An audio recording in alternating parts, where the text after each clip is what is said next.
Buenas tardes, bienvenidos a una nueva edición de su programa Societatis del Seminario de Sociología General y Jurídica de la Facultad de Derecho de la Universidad Nacional Autónoma de México.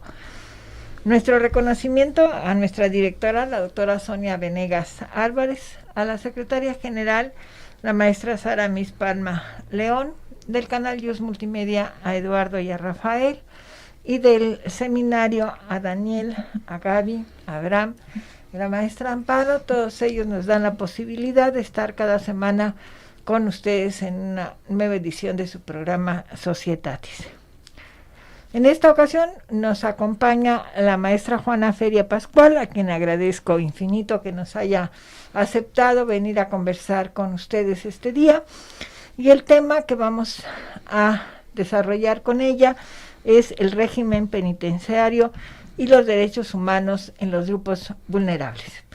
Pero antes de iniciar nuestros comentarios, cedo el uso de la voz a la maestra Amparo Apolinar de Jesús para que nos proporcione la síntesis curricular de nuestra invitada. Por favor, Amparo. Claro que sí, doctora. La maestra Juana Feria Pascual es licenciada en Derecho por la Facultad de Derecho de la UNAM, especialista en Derecho de Menores por la División de Estudios de Posgrado de la Facultad de Derecho de la UNAM. A nivel académico es profesora de asignatura por oposición de las materias Derecho Económico y Teoría Económica. Es profesora de Historia del Derecho de Menores en una perspectiva holística, Menores Infractores, Derecho Penitenciario, Economía y Derecho Económico. En el ámbito profesional es perito del Tribunal Superior de Justicia de la Ciudad de México, abogada en la Unidad de Apoyo Jurídico del Centro de Ejecución de Sanciones Penales Varonil Oriente de la Ciudad de México, profesora adscrita al Seminario de Estudios Jurídico-Económicos y actualmente consejera técnica de nuestra facultad. Bienvenida, maestra. Muchas gracias, doctora Elsie, muchas gracias, maestra Amparo, muchas gracias por todo su apoyo y por invitarme a este programa. Muchas gracias, al contrario, querida Juanita. Pues vamos a iniciar con la pregunta, porque la mayoría de quienes nos favorecen con su atención y nos acompañan en nuestras ediciones, pues están ingresando a la facultad. Por lo tanto, me encantaría que nos definieras o nos dijeras qué es un régimen penitenciario, por favor. Muchas gracias, doctora. Pues bueno, habría que distinguir dos conceptos importantes para poder entender qué es el régimen penitenciario, porque a veces lo podemos utilizar como sinónimo régimen penitenciario y sistema penitenciario. El régimen penitenciario se define como el conjunto de condiciones que se deben reunir para lograr un objetivo o un fin, que este fin sería la reinserción social. Y por el otro lado, el sistema penitenciario lo podemos definir como el conjunto de instituciones creadas por el Estado para poder operar ese régimen penitenciario. Y entonces, en palabras de los expertos, el sistema penitenciario sería como el género y el régimen penitenciario la especie, ¿no? Porque justo el régimen penitenciario hace referencia a estas condiciones, y es así como históricamente podríamos hablar de un régimen celular, de un régimen correccional, y actualmente el régimen en México, un régimen progresivo técnico o un régimen de máxima seguridad, ¿no? Porque cuando vemos las prisiones federales decimos, ¿dónde está el régimen progresivo? Aunque están los documentos ahí, es un régimen de máxima seguridad. En este sentido, maestra, y justamente, o la mayoría, el común de la gente lo ubica justamente con las cárceles, ¿no? Diríamos en el lenguaje popular, ¿no? Uh-huh. Pero que tendría que ver justamente con esta privación de la libertad. Pero sabemos que a veces puede ser utilizada como una medida cautelar y otra vez es como la pena propiamente dicha. ¿Cuál sería la diferencia en este sentido, maestra? Pues justo es esta parte, ¿no? Cuando hablamos de prisión preventiva, hace referencia a esta medida cautelar que teóricamente, digamos, se utilizaría como último recurso, como lo establecen los tratados internacionales, e inclusive el actual sistema acusatorio y adversarial a que se hace referencia y que está vigente en el Estado mexicano a partir de 2008 y de 2016, ya que entró total y absolutamente en vigor, pues es una medida cautelar que lo que busca es propiciar que el acusado no se vaya a fugar de la acción de la justicia, ¿no? Pero solamente en aquellos delitos que lo ameriten, ¿no? Y por eso hablamos de la prisión preventiva oficiosa y justificada, ¿no? La oficiosa, que está previamente establecida y que en nuestro país o en nuestro Estado mexicano, en la Constitución, se establece en el artículo 19 constitucional, y hace referencia a determinados delitos, que es en donde procede la prisión preventiva oficiosa, ¿no? De forma que el Estado, no hay otra medida cautelar que más que esa. O bien justificada, cuando hay la presunción o hay algunos elementos que pudieran presumir que la persona se pudiera sustraer de la acción de la justicia. Pero es justo eso, una medida cautelar, en lo que se da el procedimiento y se define si la persona es responsable de un delito. Entonces ya cuando hablamos de la prisión preventiva, de la prisión, como pena, pues entonces ya es la definición de una sentencia en donde se determina la responsabilidad de esa persona y se define el tiempo que estará en prisión. Entonces esa sería la distinción entre la prisión preventiva y la prisión como pena. En este sentido, que refiere a la prisión, quiere decir que tiene que, diríamos, el sujeto en este sentido estar en una cárcel específicamente, o cuál sería la diferencia, por ejemplo, con el arraigo domiciliario o con algunas otras situaciones que tendrían que ver con esta privación de la libertad. Pues es justamente eso, pues el arraigo domiciliario se da cierta restricción de la libertad, pero en un determinado lugar, no en un establecimiento expresamente establecido para ello, ¿no? Entonces en México pues hay varios establecimientos que se destinan para la ejecución de la prisión preventiva o de la prisión como pena, ¿no? Podríamos hablar, por ejemplo, en la Ciudad de México, por citar algunos establecimientos, pues podríamos hablar de que en la Ciudad de México hay 13 centros penitenciarios, ¿no? De los cuales a lo mejor de forma histórica hay 3 que son reclusorios preventivos justo para la ejecución de la prisión preventiva oficiosa o justificada, y hay otros como la penitenciaría de la Ciudad de México, que es para la ejecución de la pena privativa de libertad. Pero el arraigo pudiera ser una medida cautelar diferente a la prisión preventiva, ¿no? Porque puede ser que ese delito amerite que sea un arraigo, o puede ser que en este momento se le determine esa medida cautelar, pero que van a haber algunas circunstancias que definan o que determinen que tendría que ser prisión preventiva. Y entonces ingresa al centro penitenciario. Uh-huh.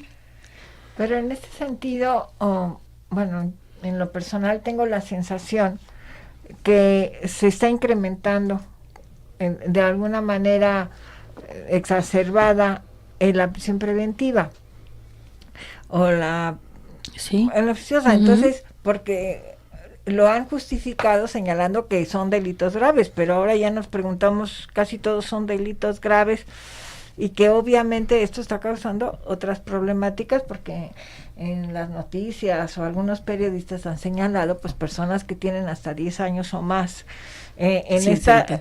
sin sentencia, ¿no?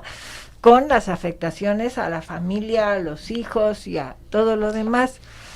¿No está el legislador, o no sé cuál sería la palabra adecuada de señalar, exagerando esto de que todo ahora es grave y se está perdiendo, pienso, la visión de prevención del derecho, ¿no? Que eso ya se nos olvidó, ya se les olvidó hace mucho tiempo, y que se piensa, y la gente además creo está convencida, más cárcel, ¿no?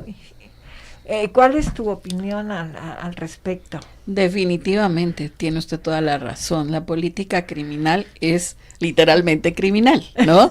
Porque la política criminal la podemos definir como todas aquellas acciones tendientes a la prevención del delito. Y hay tratados internacionales que establecen justamente, o reglas internacionales como las reglas Tokio de las Naciones Unidas, que establecen las medidas alternativas a la prisión como medida cautelar y a la prisión como pena. Entonces, y estas medidas son de la década de los 90s. Cuando nosotros estábamos en un sistema inquisitivo, se supone que en ese tiempo prevalecía un sistema total y absolutamente punitivo, ¿no? Represor. Cuando yo recuerdo mucho cuando la reforma constitucional de 2008, pues uno de los argumentos era ese: vamos a reducir el uso de la prisión preventiva, ¿no?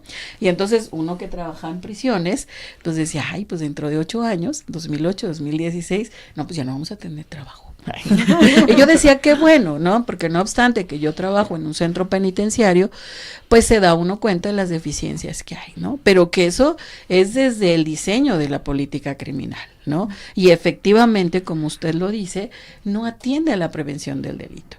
¿Por qué? Porque a todo, desde la visión social, nos han hecho creer que nos sentimos satisfechos o sentimos que no hay impunidad porque todas las personas están en la prisión, ¿no? Y por el otro lado también hay una visión de, pues a lo mejor inclusive de discriminación en contra de estas personas porque son de lo peor, pero lo que no reflexionamos desde el punto de vista social también es que es el reflejo de esa descomposición social, ¿no?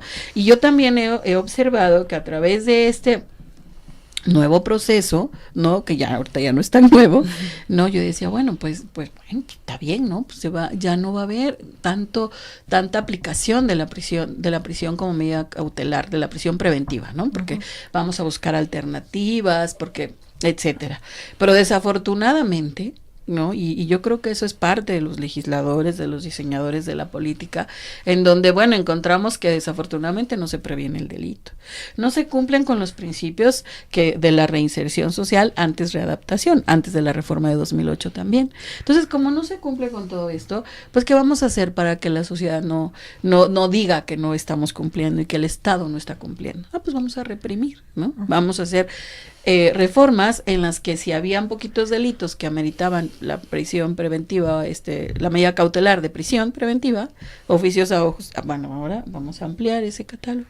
Y es la forma como siempre el Estado ha buscado justo que la sociedad se sienta como satisfecha, ¿no? Digo, evidentemente si hay delitos que son pues total y absolutamente reprobables, ¿no? Entonces, desafortunados, pero eso también nos refleja qué está ocurriendo en el Estado.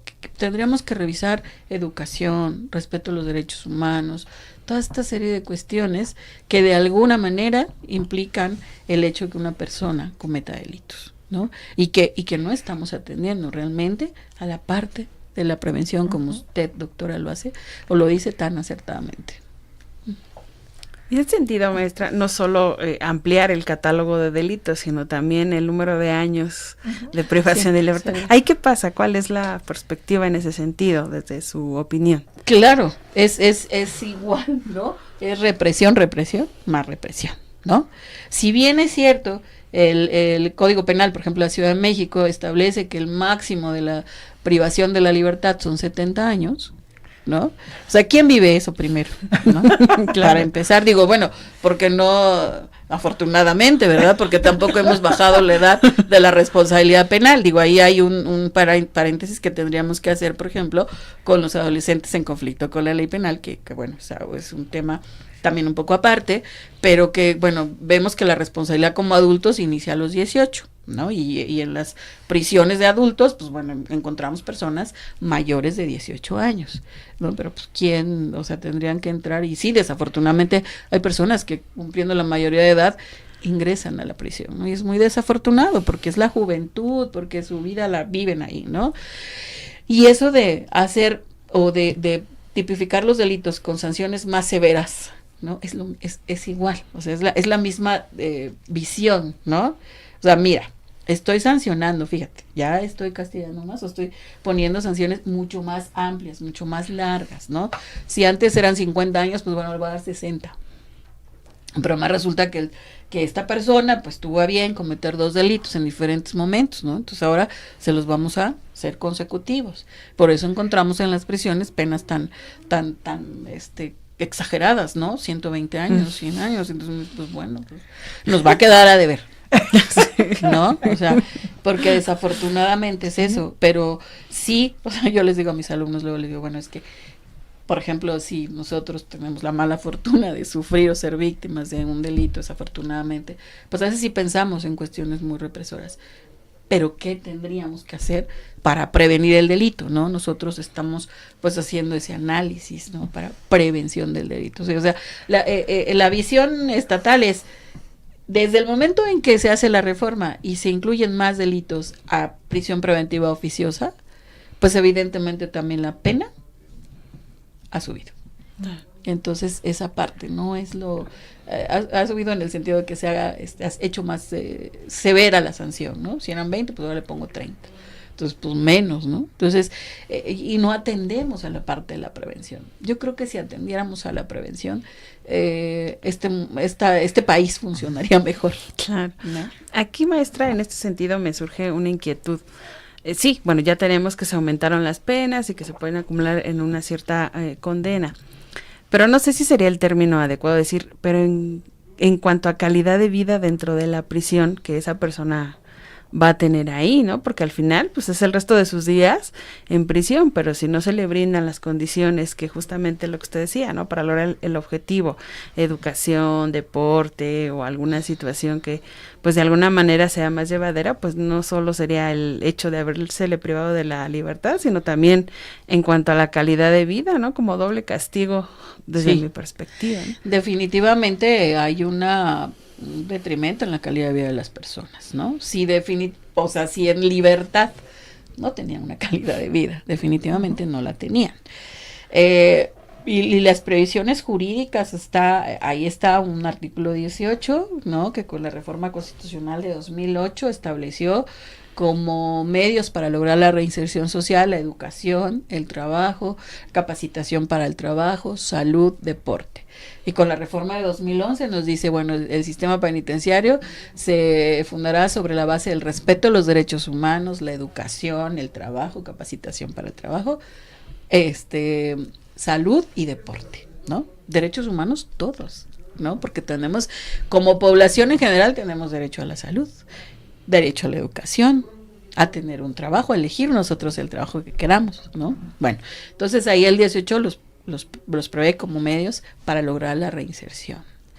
Pero ¿qué sucede en la prisión? Pues si no atendemos, si no tenemos programas que realmente atiendan a esta parte, digo, hay la libertad, sí, por lo menos en las de la Ciudad de México, pues hay este régimen que les digo progresivo, ¿no? Entonces busca, en la medida de lo posible y con los medios que se cuenta, porque también hay deficiencias en los centros penitenciarios, entonces pues con lo poco que hay, pues podemos trabajar, ¿no?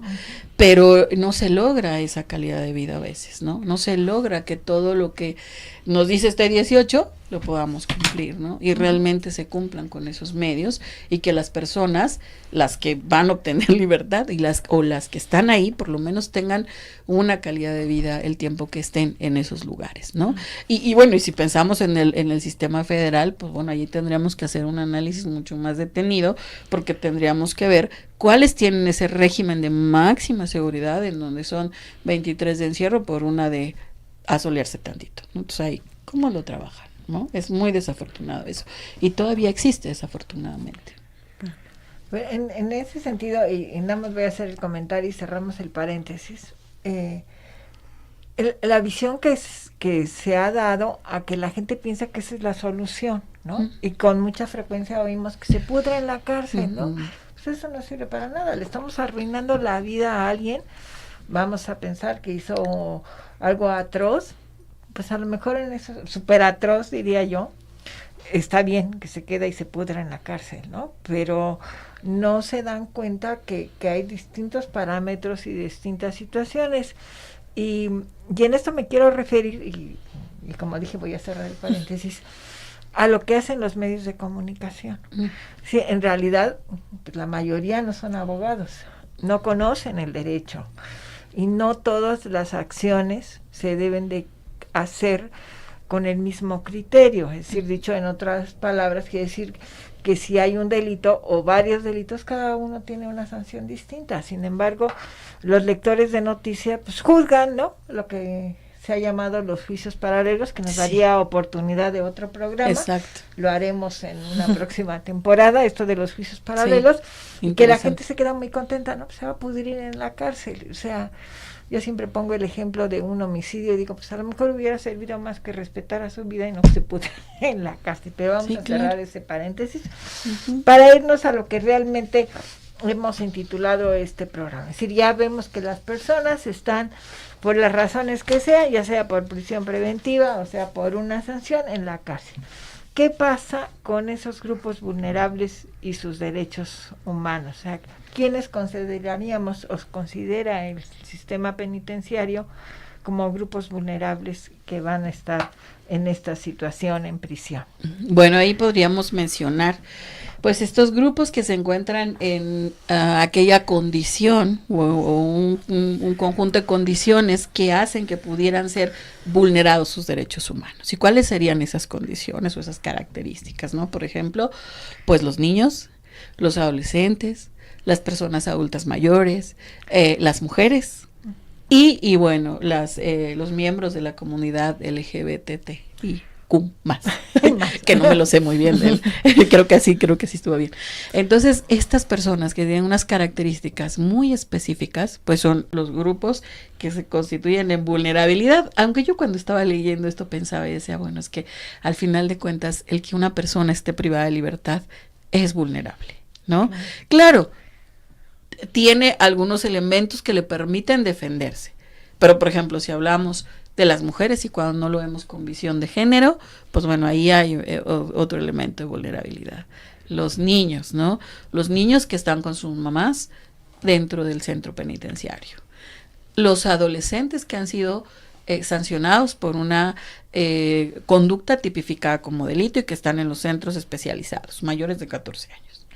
En el caso de las personas adultas mayores también, ¿no?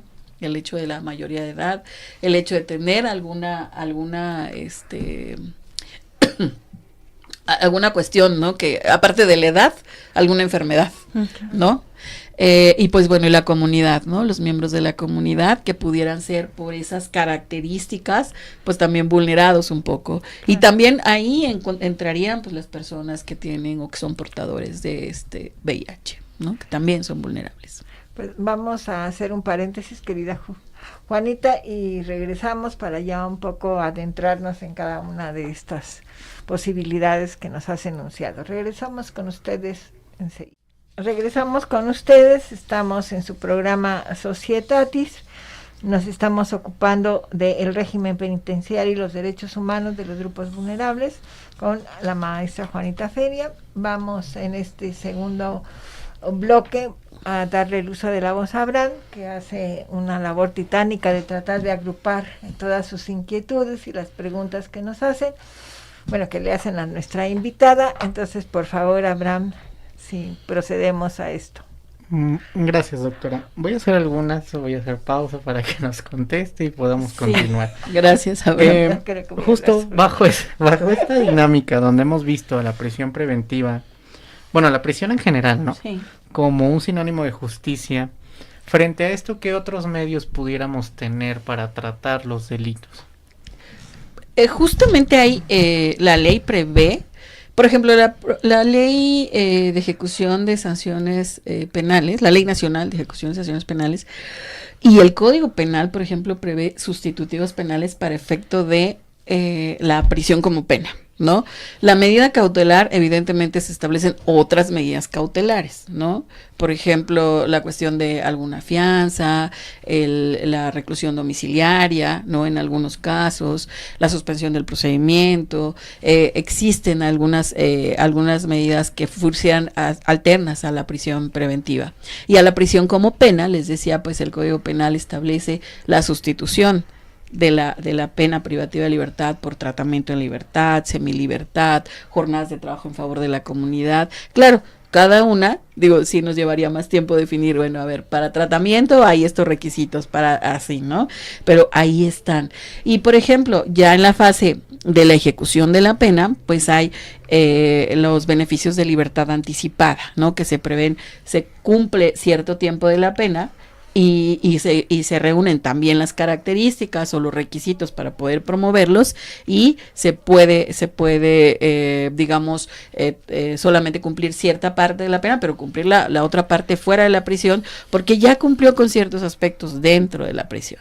Pero para efecto de, a lo mejor, poder evitar esos, ahora sí que valga la redundancia, esos efectos nocivos de la prisión, ¿no? Porque el simple hecho de estar privados de la libertad, pues es francamente contra nuestra naturaleza, ¿no?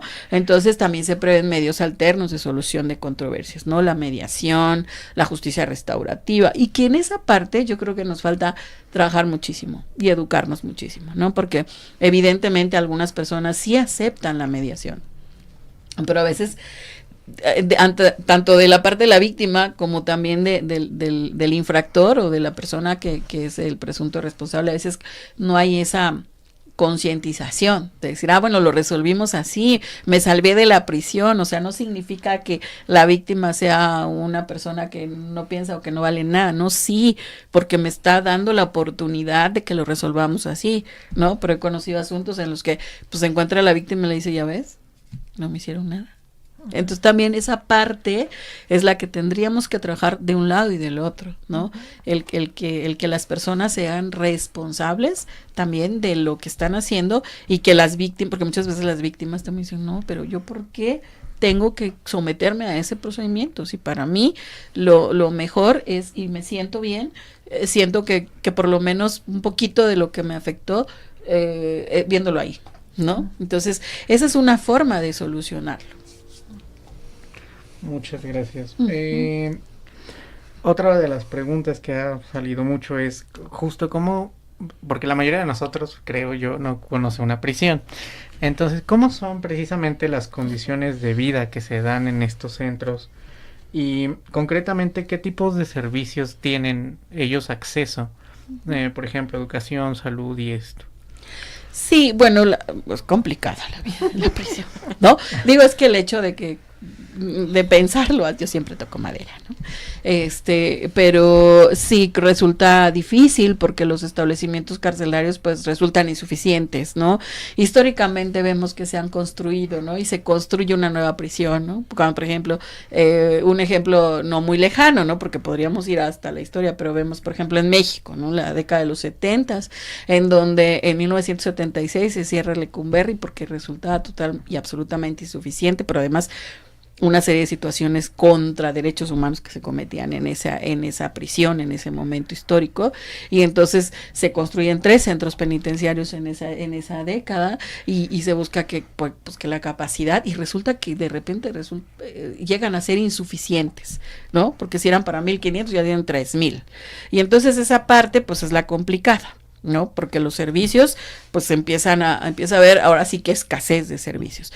Pero no obstante, les decía hace un momento, pues se trabaja con lo que hay, ¿no? Entonces, bueno, sí, hay un centro escolar para efectos de la escuela, hay un área de bolsa de trabajo para efectos de que si alguien quiere trabajar y hay alguna actividad laboral, lo puede hacer. En cuanto a la cuestión de la calidad de vida, los servicios médicos, pues hay una unidad de servicio médico de la Ciudad de México que atiende, ¿no? Y las personas pueden acudir a este tipo de servicios. Se procura casi siempre hacerlo, ¿no? A atenderlo, y que las personas puedan llevar su vida o hacer su estancia dentro de los centros penitenciarios pues un poco llevadera, ¿no? Y buscar justo estas alternativas, ¿no? Porque quien a lo mejor no terminó la educación primaria pues tendrá tiempo para hacerlo, quien no concluyó la secundaria, la prepa, inclusive la universidad, ¿no? Algunos ya estudian derecho para efecto de su defensa y demás cosas, ¿no? Y poder salir. Y que eso es histórico, ¿no? Porque tenemos ahí el ejemplo de Goyo Cárdenas históricamente, ¿no? Que bueno, que lo hizo fuera, pero que es un ejemplo que se ha citado. Y que en los últimos años, pues ya hay la posibilidad de que en algunos centros penitenciarios haya esa oferta, ¿no? Educativa para las personas que quieren estudiar, y es la forma como pueden hacerlo. Luego, sí es complicado vivir con tantas personas en un centro penitenciario, no obstante que los centros penitenciarios pues históricamente no se quedaron con esa capacidad de 1,500, ¿no? Sino se construyeron anexos y se han ido construyendo más edificios para efecto de poder satisfacer ese número de población. Muy bien, y bajo esta perspectiva, bueno, ya sabemos de antemano que en México tenemos problemas con la construcción o la infraestructura de estos centros. ¿Deben de modificarse? Y considero que sí, tendríamos que revisar, ¿no? Un poco la cuestión de la infraestructura penitenciaria y modificarse en el sentido que para hacer una mejor calidad de vida, ¿no? Porque observamos que, por ejemplo, en el ámbito nacional hay centros penitenciarios federales que se construyeron en 2016, 2017, 2019, que no están tan, digamos, su construcción no es tan antigua, pero fueron justamente para cuestiones de máxima seguridad. Entonces ahí hay centros que en realidad no están no han llegado a su capacidad total, pero también en los lugares donde se encuentran, ¿no? Y entonces ahí también que tendríamos que hacer una revisión, porque también el artículo 18 constitucional establece que las personas privadas de libertad, las que ya están en la fase de la ejecución de la pena, deberán compurgar sus penas en los lugares más cercanos a su domicilio. Entonces de repente hay personas que las trasladan a Morelos, bueno, en el menos peor de los casos, pero los que las trasladan hasta Sonora, ¿no? Durango, Chiapas, Oaxaca, pues sí, o sea, uno dice, bueno, qué difícil es, porque hay si de por sí a lo mejor la familia es disfuncional, pues hay una peor disfuncionalidad. ¿Cuándo los van a ir a ver hasta allá? Bueno, como última pregunta ya en este bloque, ¿qué papel juegan tanto el derecho internacional como los foros internacionales, pues de alguna manera en tratar de proteger estos derechos, en general de la gente que se encuentra en prisión, pero concretamente de los grupos vulnerables? Pues como lo hemos leído seguramente siempre, ¿no? El Estado mexicano siempre observa o bueno, firma y ratifica los tratados en materia de derechos humanos, y ahí están las reglas internacionales de las Naciones Unidas, los congresos internacionales de las Naciones Unidas sobre tratamiento y prevención del delito, ahí están esas reglas, ¿no? Y entonces lo único es que las tendríamos que traer y materializar, ¿no? Hacer que realmente esto funcione. O sea, uno ve el papel y dice, sí está bien, pero en la práctica tendríamos que trabajarlo para hacer, pues, que realmente se logre, ¿no? Porque por eso vemos muchas veces que si nosotros vemos a alguien en la calle, como decía la doctora hace un momento, y nos va a decir, o si le preguntamos, ¿crees en la reinserción? Nos va a decir que no. ¿No? ¿Por qué? Pues porque ya vemos que a lo mejor una persona que obtiene su libertad hoy, dentro de un mes, y eso dándole mucho tiempo, vuelve a delinquir, ¿no? En la mañana veía que una persona que obtuvo su libertad hace sí como un mes, del Altiplano, Centro Federal, ya lo volvieron a detener, ¿no? Y ahí con un gran cargamento de droga, ¿no? Entonces, esa parte, pues sí, cuando la gente la ve, dice, ¿qué estamos haciendo? ¿Qué están haciendo? ¿No? ¿Qué están haciendo que no funciona? Pues habría que revisar qué estamos haciendo para poder evitar esta reincidencia, ¿no? Las estadísticas dicen por ahí que más o menos un 40% de las personas que obtienen su libertad reinciden, ¿no? Entonces sí, habría que revisar esa parte. Uh-huh.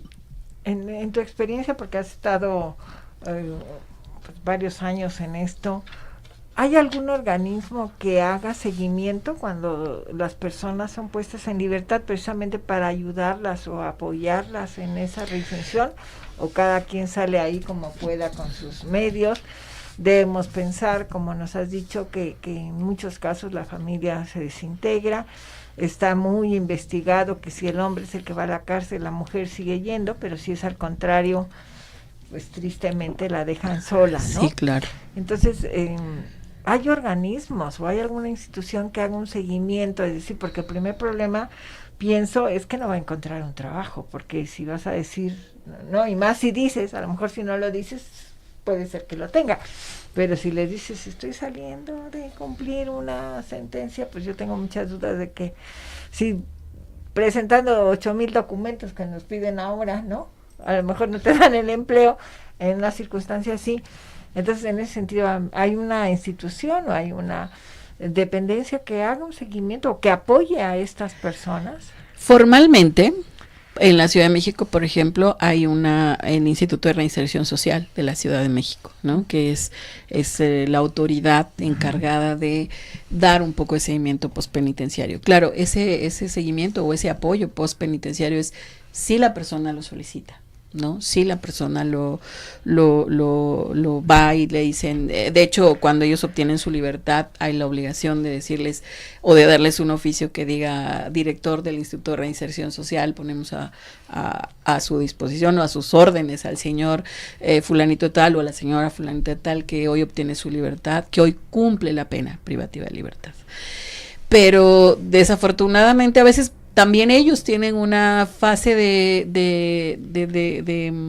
no quiero saber nada, ¿no? Ya estuve en la prisión y no quiero saber nada, que nadie me controle, ya estoy libre. Esa parte es también la que a veces no la tienen muy consciente, ¿no? Y es como condición humana, ¿no? Por ejemplo, cuando nosotros analizamos la evolución del régimen penitenciario, hablamos de los regímenes progresivos o de reforma, que son el antecedente del régimen progresivo técnico, en donde se observa que van pasando por etapas y entonces esas etapas van haciendo que vayan ganando puntos y puedan obtener su libertad, ¿no? Entonces se dice que ahí se hace un análisis y se dice, bueno, es que la condición humana es ¿qué me conviene hacer?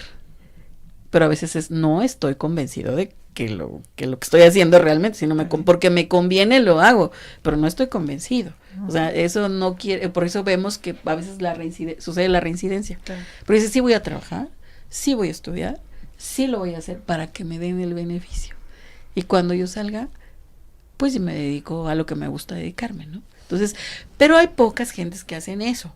No, o sea, no son todos, porque entonces estaríamos estigmatizando mucho este aspecto. Ese podría ser un ejemplo. Pero en la ciudad está el Instituto de Reinserción, ¿no?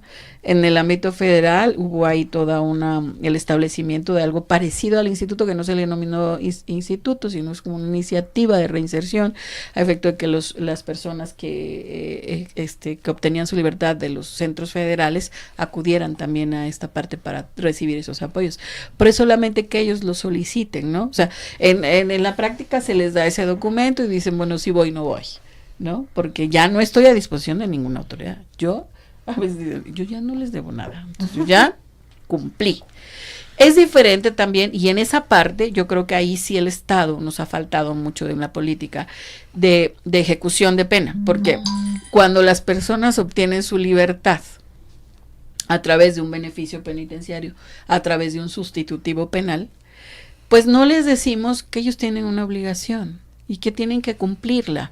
Entonces, pues a lo mejor esa obligación es ir y hacerme presente con la autoridad administrativa que está ahora sí que vigilando que yo me porte bien esos 2 años que me faltan por cumplir de la pena, o esos 3 años que se le sustituyeron por una suspensión condicional, por un tratamiento en libertad, por una semilibertad, y resulta que como no hay un seguimiento real en esa parte, y donde a lo mejor ahí sí se podría hacer, porque está a disposición de la autoridad, porque está a disposición del juez de ejecución, en donde sí podría haber un verdadero seguimiento y a lo mejor ahí sí prevenir, porque muchos están gozando de un beneficio de libertad anticipada o un nuevo sustitutivo y cometen un nuevo delito. Entonces ahí ya tenían uno, ahora ya tienen 2. Entonces aparte, tal vez porque sí, son 2 momentos. Uno en donde es la libertad por cumplimiento y el otro donde es la libertad por beneficio o por sustitutivo. Entonces ahí esa parte, en esa libertad, pues no ha cumplido la pena. O sea, se le está dando la oportunidad justo para evitar los efectos nocivos de la prisión. Pero sí, a lo mejor ahí en esa parte sí se podría hacer un seguimiento más efectivo que a lo mejor ya cuando cumplen, ¿no? En este panorama que nos brindó, maestra, justamente dentro del ámbito de la prisión, pues hay una gran violación de derechos humanos de las personas que están ahí. ¿Ellos tendrían algún mecanismo de defensa, de decir, presentar alguna queja, algún recurso? ¿Cómo lo haría? Claro, ellos tienen aquí, desde el punto de vista de la ejecución de la pena o de la ejecución de las medidas cautelares que implican privación de la libertad, pues encontramos dos medios de vigilancia, que es la vigilancia no jurisdiccional y la jurisdiccional. Con la reforma constitucional también de 2008 se crean los jueces de ejecución. de ejecución de sanciones, y entonces se puede hacer una queja ante el juez de ejecución si consideran ellos que están siendo vulnerados sus derechos humanos. Y esa sería la cuestión de la jurisdiccional, ¿no? La vigilancia jurisdiccional. Y hay otra que se hizo desde antes, ¿no? Históricamente estamos hablando de la década de los 90, más o menos, cuando surge la Comisión Nacional de Derechos Humanos, y que es la vigilancia no jurisdiccional, ¿no? Que es un ente autónomo que tiene como característica o como naturaleza sus recomendaciones, ¿no? Que se hacen al centro penitenciario a efecto de que reconsidere que si se le está vulnerando los derechos humanos a una persona, entonces diga, ¿no? En un momento dado qué está ocurriendo, porque la persona se está quejando, y en un momento dado si hay la vulneración, pues que tome las medidas correspondientes a efecto de poder restituir o lograr que no haya esa vulneración de los derechos humanos. Pero sí, ellos tienen la posibilidad de quejarse ante la Comisión de Derechos Humanos o bien iniciar el procedimiento ante el juez de ejecución. Entonces, pues sí hay una forma. Sí, lo que pasa es que luego precisamente esto, en el caso de la Comisión de Derechos Humanos, como todos creo conocemos, la visión se invirtió para la Comisión de Derechos Humanos, y la gente, el ciudadano de a pie, pues empezó a decir que lo que hacía la Comisión de Derechos Humanos era defender a los delincuentes, ¿no? Entonces sí, también aquí hubo una pues mala interpretación o una mala información o desinformación, y que la visión de las personas en relación a la Comisión de Derechos Humanos fue totalmente negativa, ¿no? Y que obviamente pues a lo mejor no era en ese sentido, pero luego el rumor popular, ¿verdad? O la opinión generalizada, opinión pública, ¿verdad? Que dicen que no es ni opinión ni pública, pero entonces, bueno, en ese sentido, ante este panorama y dada tu experiencia, Juanita, ¿cómo ves el futuro en este sentido? Que te voy a dar un minuto porque ya nos hicieron la seña de que nos tenemos que despedir en ese tiempo. ¿Cuál sería tu conclusión o cuál es tu perspectiva a futuro de esto? Definitivamente creo que tendríamos que buscar diseñar una política criminal efectiva, ¿no? Que vaya desde prevención del delito y que por lo tanto también eso trasciende la ejecución, ¿no? Que realmente las personas que vayan a ser las sentenciadas y en la etapa de ejecución se propicien programas para la prevención del delito, ¿no? Y que la política criminal sea realmente de prevención del delito. Y por lo tanto trabajar también en un estado que prevenga los delitos también antes de que se cometan, ¿no? Que no haya necesidad de que vayan al sistema de justicia penal. ¿Y eso cómo se previene? Pues con educación, ¿no? Que propiciemos más la educación, ¿no? Que si los niños dejan de estudiar, pues revisar por qué dejaron de estudiar, ¿no? O qué está ocurriendo con sus padres, por qué esos niños no van a la escuela, porque esa es la parte de la infancia en donde tendríamos que trabajar con las personas para prevenir delitos, ¿no? Yo creo que eso nos daría sociedades más justas, sociedades más inclusivas, ¿no? Porque cuando hablamos de estos temas que involucran mujeres, que involucran niños y que involucran a la comunidad, ¿no? Estamos hablando de cuestiones de que justo llegamos a ese punto por la intolerancia, tal vez, ¿no? Entonces, y eso es, al final de cuentas, es educación, ¿no? Y creo que con la educación lo solucionaríamos. Eso es lo que yo pienso. Pues muchas gracias, querida Juanita, mil gracias por compartir tu experiencia, sobre todo en este programa. A Abraham, a la maestra Amparo y a ustedes que nos acompañaron, agradecemos infinitamente el apoyo que hemos recibido de ustedes y nos vemos la próxima semana en que concluiremos esta temporada. Hasta entonces, bonita semana. Gracias, doctora.